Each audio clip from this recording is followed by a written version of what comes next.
The LA Chargers at 5th overall have the single biggest, the single most impactful role to play on Thursday night, round one of the NFL draft, in shaping dynasty sentiment, the prevailing mood, the expectations that are subsequently formed for this 2024 draft class. At this point, everybody assumes the LA Chargers, Joe Ortiz, now a new GM, Jim Harbaugh, of course, the new head coach, to trade back, to collect another bookend, a franchise tackle. Where exactly they do that? That's the $1 million question. Everybody's favorite team, the implied, the assumed trade partner on the dance floor, is a certain NFC North team who we'll touch on very soon. But what if it isn't? What if it's the Denver Broncos? What if it's the Vegas Raiders? What if it's the New York Giants and they just swap one spot? All of a sudden, JJ McCarthy, the presumed QB4, if he doesn't get that awesome landing spot that many are anticipating, how does that shape the top of your rookie draft? What if they don't trade back? What if they stick and pick and don't opt for that tackle? Instead, having wide receiver 1, at worst wide receiver 2 on the board for them, they give Justin Herbert that number 1 receiver. Then you're looking at, wow, these top receiver landing spots, as good as you could have reasonably asked for. And now once again, it's the Giants positioned to take QB4, JJ McCarthy. The calculus of the top 5, the top 6, the top 7 picks. How do you handle the community's reaction, this now lack of confidence, belief, fervor for these picks by virtue of the LA Chargers indirectly or directly giving the Giants the opportunity to select a quarterback, regardless of who it might be? I'm then looking to capture on this lack of enthusiasm, lack of excitement to potentially get into the 106, the 107, to grab a quarterback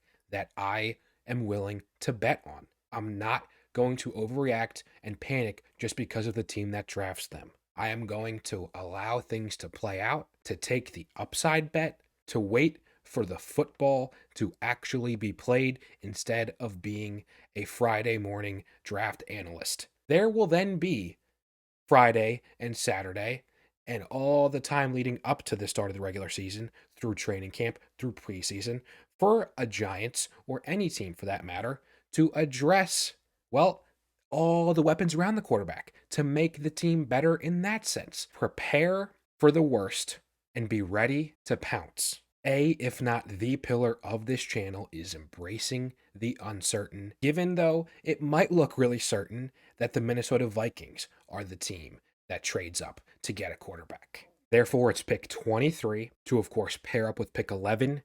That makes the Vikings such an influential team on Thursday night and beyond. Just how high, just how far up in the draft they can get, that's the big question. For me, it's 5. It's only as high as the Chargers. Hence, I've identified the Chargers accordingly.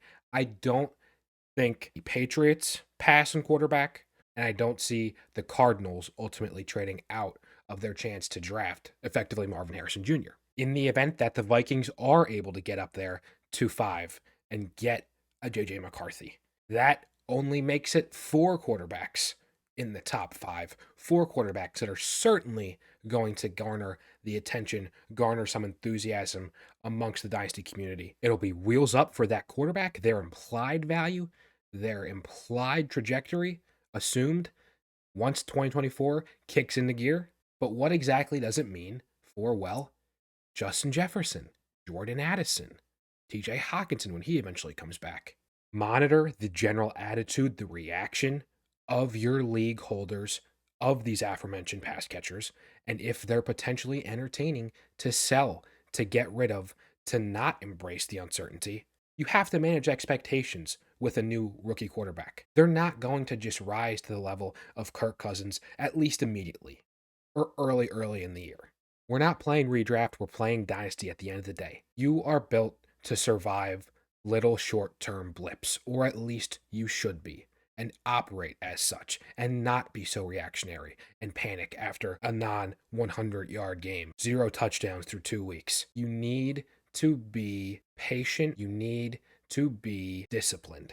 Easily overlooked in this often projected, seemingly likely scenario that the Vikings trade up into the top 5 to get their quarterback of the future is the fact that the receivers fall a little bit. Guys that are top 5 talents in this draft, arguably, there's going to be more than one available after the top 5. And so you look at, well, the draft, how that shakes out exactly in this event, this very possible event. You've got the Giants at 6. I'm okay assuming that they get one. So then there's one receiver left out of the top 3 assumed wide receiver 1 types, talents, incredible assets in this draft. You go then to 7 with the Titans, heavily projected and assumed. Tackle is the case for them. At 8, you've got the Atlanta Falcons, who of course have made a habit of drafting offensive skill players the last 3 years running. This might be the end of that. They get the first defensive player possibly at pick number 8. And so where does that leave us? At 9th overall with the Chicago Bears, who have the power to influence this draft in so many more ways than what immediately meets the eye at pick number 1.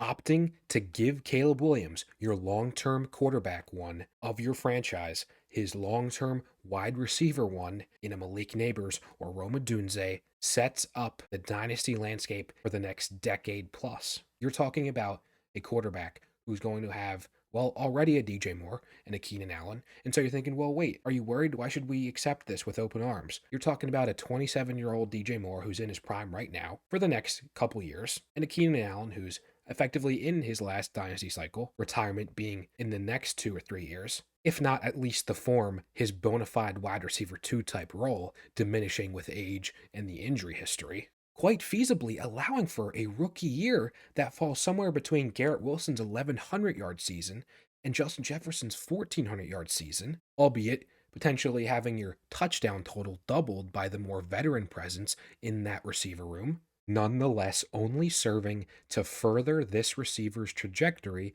as a top 5 receiver in Dynasty. I've been saying it, the top 3 in this class are in the same tier, in the same draft capital conversation, in the same upside conversation. Just as the Bears have an incredible opportunity to impact the receiver landscape at pick 9, the Buffalo Bills at pick 28 can influence and impact the receiver landscape in a way that, frankly, the community is not anticipating. I know Brandon Beane, their GM, has effectively danced around slightly the idea that, oh, they've got to go receiver with their first pick, given the loss of Gabe Davis, of Stephon Diggs, of course. It's not to say the Bills are outright not picking and ignoring the possibility of selecting a receiver at 28. Doing so at 28 would effectively put them at the wide receiver 5, the wide receiver 6 potentially, depending on how many go in this first round. I'm at least ruling out the possibility of Brian Thomas Jr. as the wide receiver 4. Regardless who exactly it is, we're talking about wide receiver 5, wide receiver 6 of this class, who currently isn't even a wide receiver 3 in Dynasty. That would drastically change, drastically rise to the level of top 30 fringe, if not wide receiver 2 territory, where Brian Thomas is hovering right now. We're talking about a player that has a path to being Josh Allen's number 1 go-to wide receiver. Of course, there's Dalton Kincaid, and he's going to be a primary option. Of course. You have to get ready to embrace this possibility. This is a historic receiver class. Just because they might get picked at the end of a round doesn't mean they need to be at the end of your consideration as a meaningful asset in Dynasty, at least to the extent of the wide receiver 3 conversation. If you want to be glass half empty with the rookies, and because they're unproven, they haven't done anything for you yet, go ahead. We'll just be diametrically opposed. Look where we stand, a year removed from the 2023 receiver class, months removed from their seasons in 2023, filled with good, filled with bad, filled with some injuries, filled with upside concerns. We're talking wide receiver 2s, 5th, 6th round picks in startups, not 8th, 9th, 10th round picks. What kind of video would this be talking about Dynasty, talking about fantasy, influence, impact, without mentioning the Kansas City Chiefs, who at 32, similarly to the Bills at the end of the first round, can pick a receiver that has immediate relevance, that has the ceiling, the upside to be a wide receiver 2 in Dynasty. Let's address the room. Let's address the ambiguous of a Chiefs receiver room that now holds, well, at least a competent vet in a Hollywood Brown who's only on a 1-year prove-it contract year. Is he really going to get that mega deal with the Chiefs long term? Let's talk about Travis Kelce. The traditional, the number 1 option, the primary option, the go-to guy for Pat Mahomes for so long. At least in my experience, shopping the trade market, getting a feel for the demand, so to speak, as a holder, as a potential seller of Travis Kelce, nobody's of the belief that Anything beyond 2024 is guaranteed for Travis Kelce. Let's talk about Rashee Rice, the uncomfortable, the elephant in the room. Alleged felonies in Texas, which could possibly seemingly lead to jail time. Let's say it's only for the short term. That's some immediate impact. That's some immediate dynasty value. And even if Rashee Rice, let's say it is only a few 4 weeks, we'll say, for example, in the short, medium, and long term, when there's potentially no Hollywood Brown, when there's no Kelce, even a year from now, you're telling me the number 2 receiving option in that offense can't be a number 2 type receiving option in your receiver room? If you guys liked the video, any part of it, drop a like, subscribe. If you hated it, let me know in the comments. Let me know why not. I'm just trying to provide some perspective, some insight, preparing for the NFL draft week. I am super stoked, guys. We've got a lot of content, a lot of plans coming in short order. Have a great rest of your weekend. I will see you soon.